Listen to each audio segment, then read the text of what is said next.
When it comes to the PlayStation 2, there were a load of different interesting, unique peripherals, and Sony in particular brought out various different ones. There was the Buzz games and the buzzers, great for party time and trivia time with friends. There was the iToy with the iToy camera, great for family friendly fun, messing around in front of the camera, plus some unique yoga and exercise games as well. And then, of course, the SingStar series, and there's a lot of them. I mean, look yourself, there is plenty just here.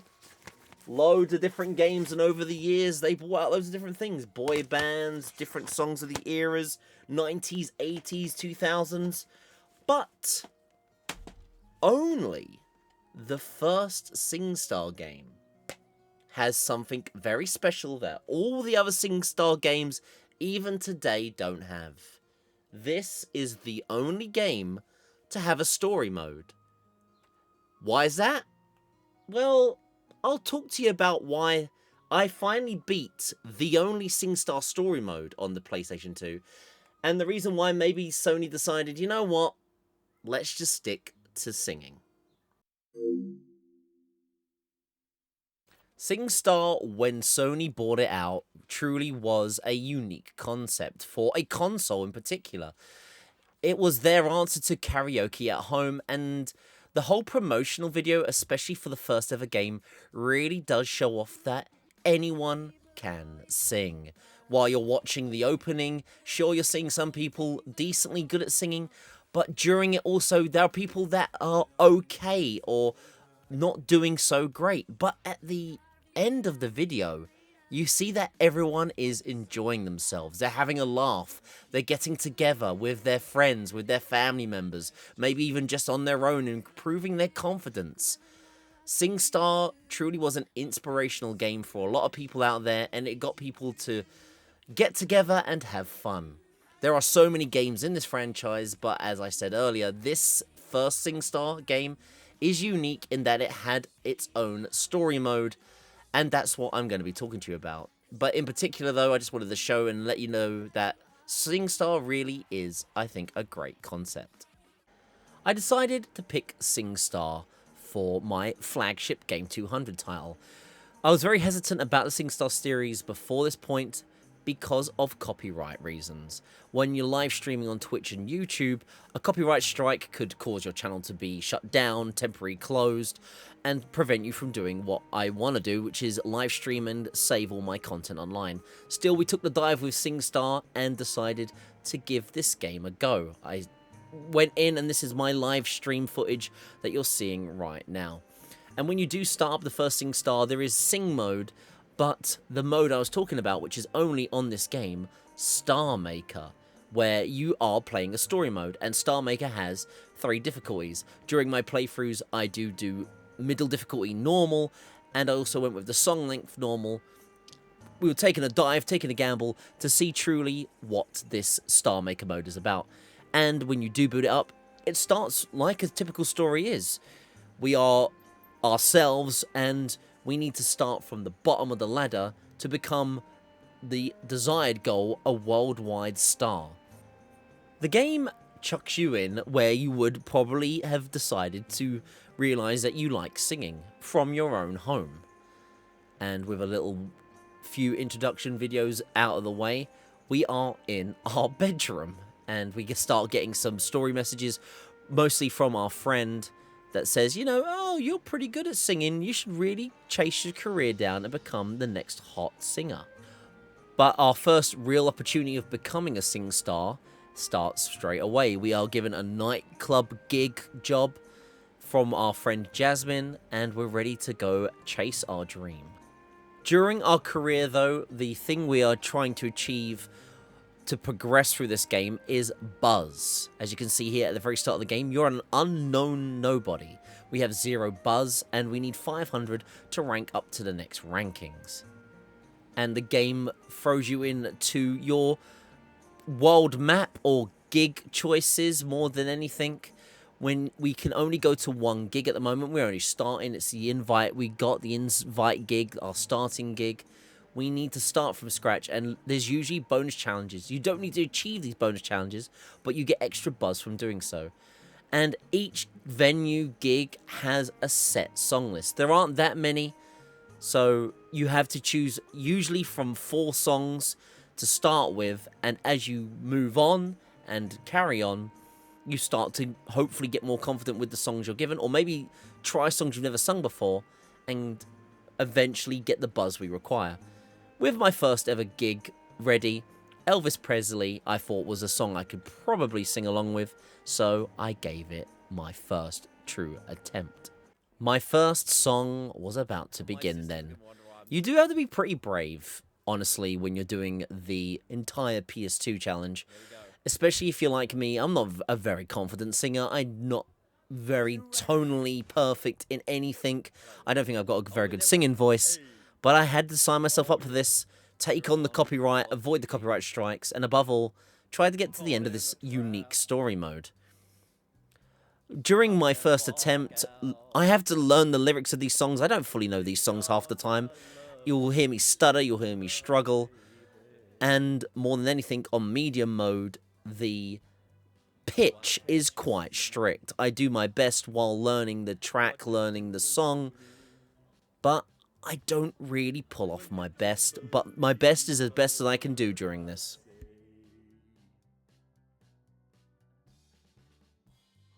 We can go on together with suspicious minds.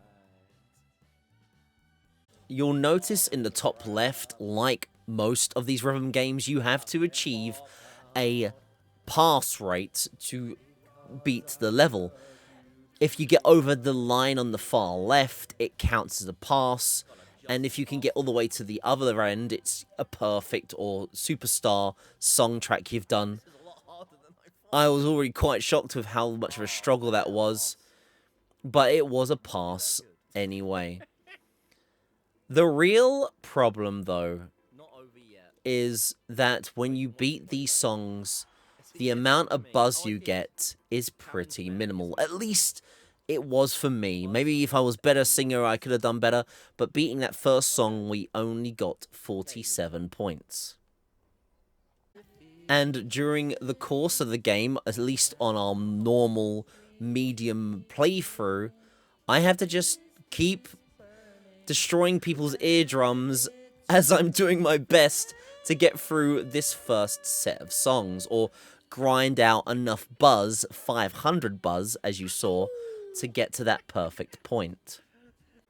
But buzz generation is really, really slow. On average, I got about 50 points every time, and in a way, I felt like I already knew that this wasn't going to be a very short game. The real problem with SingStar's story mode, though, is what it wants you to do to level up and gain buzz, and the lack of songs while it's doing so is very apparent. What I mean by that is, at the start, yeah, you're given 5-10 songs to sing, but we need that 500 buzz. And if I'm only getting, on average, 50 a song, that means I would at least need to sing 10 songs if I sung my best at the point I was at to get to that 500. So you will be singing, at first, at least new songs. Different songs, different gigs. I tried every song once whenever they popped up, because why not? New content, more fun content, I had to give it a go. After about, though, an hour of singing, we finally hit that first true career goal. 500 buzz, and we were given our first opportunity. With that level up in buzz, we have been given our recording deal. We need to go to a record studio and plan our first demo track.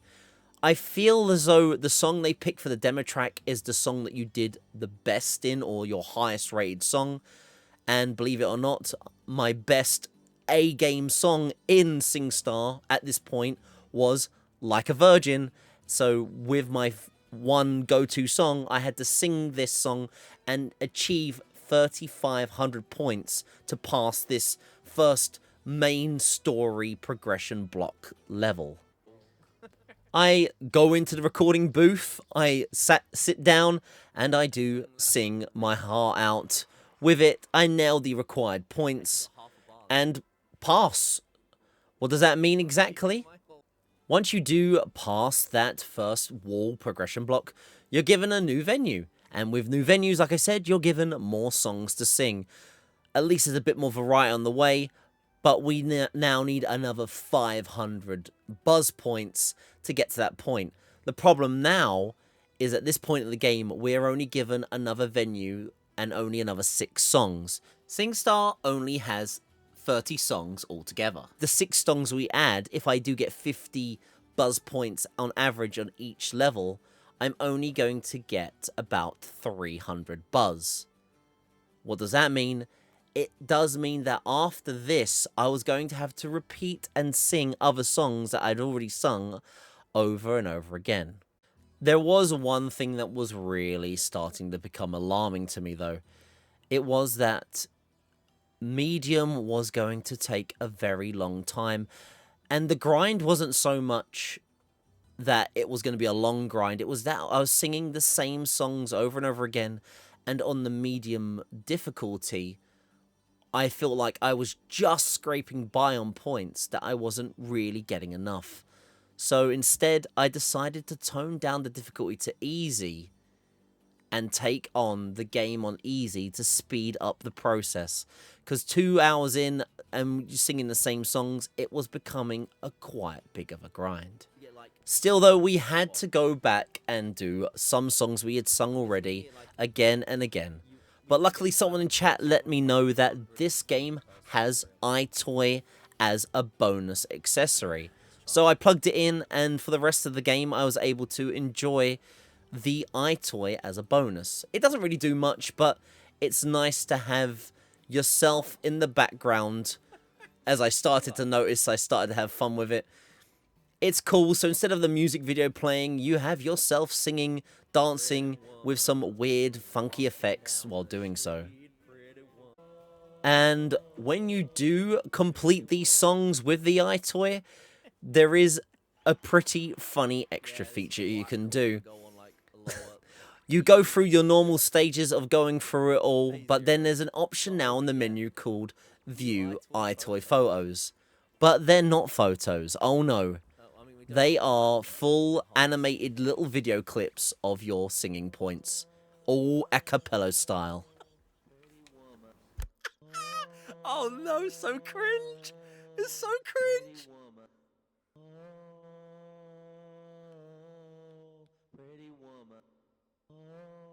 Perfect video content for the internet and more ways to feel pain while trying to show how bad I am at singing at this game. So, with our iToy accessory at hand, it was time to really truly start my life, my singing career, and start to beat this game. Singing my heart out, nailing those points, nailing the combos to get the bonus buzz points, and hopefully get further into the career mode than I was struggling with on the normal difficulty. The playthrough carried on, and on another day I got through to the point that I wanted to get through on medium difficulty, and that is hit the 1,000 buzz point goal. When you get to 1,000 point goal, it is another challenge set by the game, the wall, the block, the progression you need to do. I'm back to the recording studio. I now need to record not a demo, but a single for other production companies to hear. And yes, I do have to sing Like a Virgin again to be offered the SingStar deal I need. But this goal was a pretty tough one, even on easy mode. I needed over 6,500 points.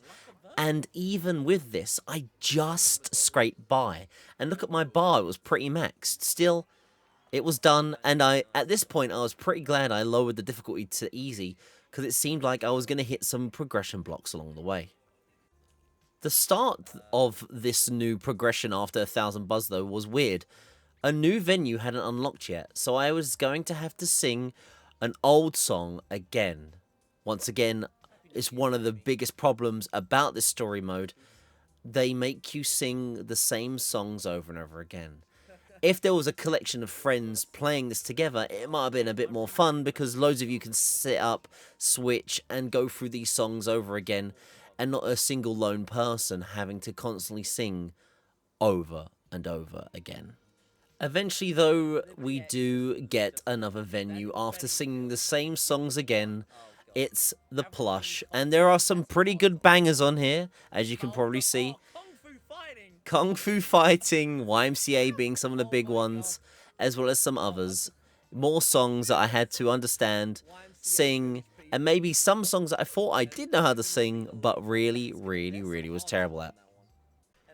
Incredibly, one being Kung Fu Fighting. Apart from the lyrics Kung Fu Fighting, I clearly did not know how the rest of this song went, and I completely was butchering it. But they fought with expert timing. There was a funky Billy Chin and little Sammy Chung. He said, "Here comes the boss.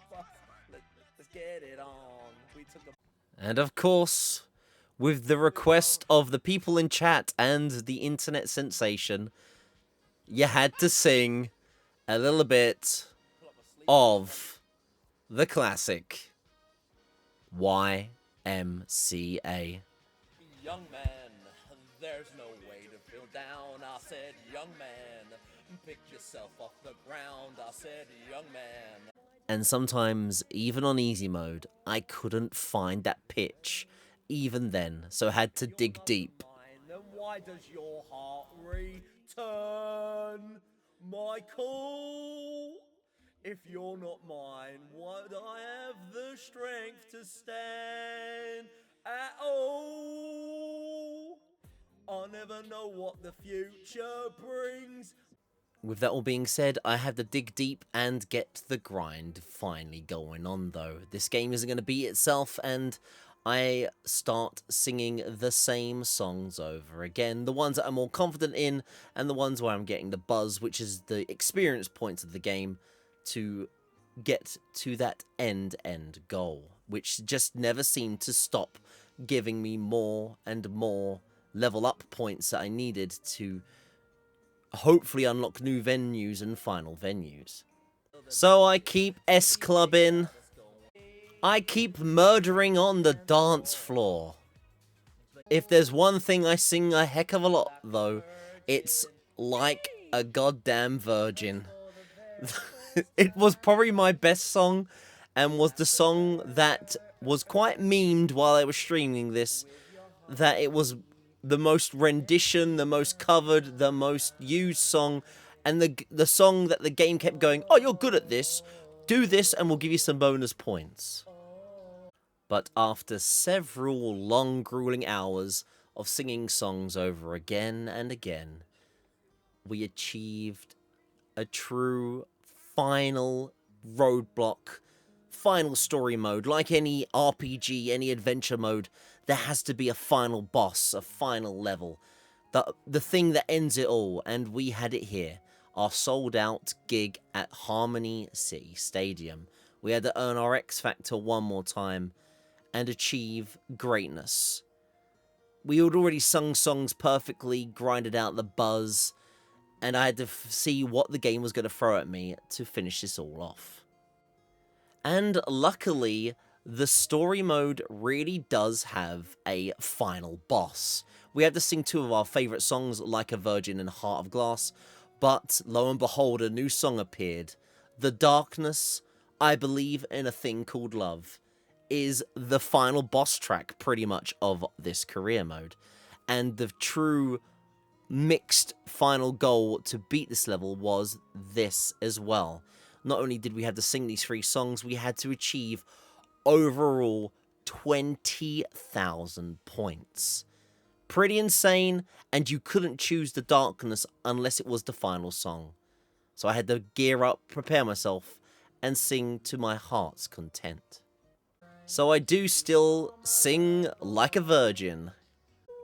I still ooh-woo, oh-ah as well with Blondie. But to finish off the career mode in a true rocking glory, I got to sing a new song and sing my heart out with some true rock badass. Touching you, touching me, touching you, God, you're touching me.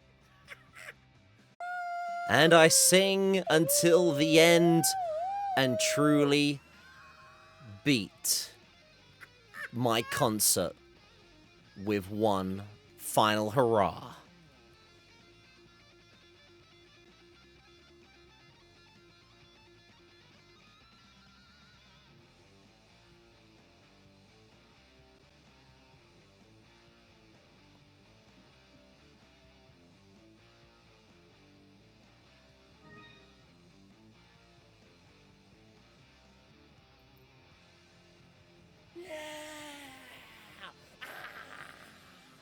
And after that fully successful gig, I hit the maximum buzz grind. You can't go any further than 2,500 buzz. I spent 36 in-game weeks singing. That's a lot of songs back to back, especially when some of the songs you sing twice on a day, 3 times on a day. But I had done that, and then there's an option on the menu during story mode to carry on going to the airport. For a moment, I honestly thought, does the game move you on to a worldwide tour? Does it make you go to another thing? And I was wondering, is this actually the end, or do we have to do some more? While we're flying. But as we get on our plane... Oh, baby. Come on, credits. Give me credits. Come on, credits. Credit. Yes! Yes! It's over! Yes! Yes! You can hear it in my voice, the relief that I got to the end of the game. SingStar isn't a bad game. That's the funny thing. The problem with SingStar Story Mode, as I said multiple times, is how it was done, and probably why they never did do another story mode again. It's too forced. There's too much repetition. SingStar's all about singing songs. It's about going down, sitting down, singing some of your favorite songs, and beating them one by one. Hell, as you can see here, Rick Astley's Never Gonna Give You Up is on this disc, but it's never used in story mode. But I think one of the reasons for that is that SingStar has regional variants for different regions. What I mean by that is that SingStar was released in multiple European and American countries. And with that, the song list is different. Not every 30 songs from UK is the same as the same 30 songs in Germany, for example. Actually, one of the shocking things I realized about this is that one of, I believe, the UK quintessential songs you would want to sing is 3 Lions on a Shirt. 3 Lions on the Shirt, which is a very much football-based UK song, is not on the UK version of SingStar. It is a German exclusive, believe it or not. And I really can't believe that. And I think maybe that's one of the reasons why not all the games are included in the story mode. Because you need to have all... I think story mode was programmed so every region had the same songs. So the list gets condensed. It gets shortened to a list of, say, 20, 24 songs. And because of that, you're singing a much smaller list in a library of songs that should have up to 30. Besides the problems of story mode, this is the only one I'll ever have to beat. Going forward with the other SingStar games, I'll just sing every song once and pass every song once. Get a passing grade as long as I've done that, and sing every song to completion. Experience every song and have fun with it. That's what people would have done with this anyway. This is a game I was very much prepared for when I streamed it. The copyright I avoided, luckily, for loads of different reasons, so I'm ready to embrace other SingStar games. I had fun with it, I didn't care if I made a fool of myself, and I think when you're doing the PS2 challenge, there are a lot of these karaoke games. SingStar, Sony aren't the only ones. Konami and some other companies as well did their own singing games, and I'll have to do them at some point. But besides all that, I can see why a lot of people had this as their go-to game on their shelf for parties, when friends come round, when the kids are over, when the family's over. You're just having fun and having a good time with it. And now I too can experience and enjoy the other SingStar games that come forward from it. And that is the end of another video. But if you like what you heard, or you want to hear more of what I was singing, check out Now That's What I Call Cous Volume 1, where you can hear some of the amazing songs I covered for your ears to bleed to. But that is that. That is the end of a SingStar video once again, and thank you all for watching the content. I hope you all enjoyed yourselves, and yeah, it was a story mode we will only ever play once throughout all the many more SingStar games I still need to get through and battle the copyright demons. Thank you Twitch and thank you YouTube. But we'll forget all that. Thank you all for being here tonight and spending some time with me till the end. And until next time, see you around.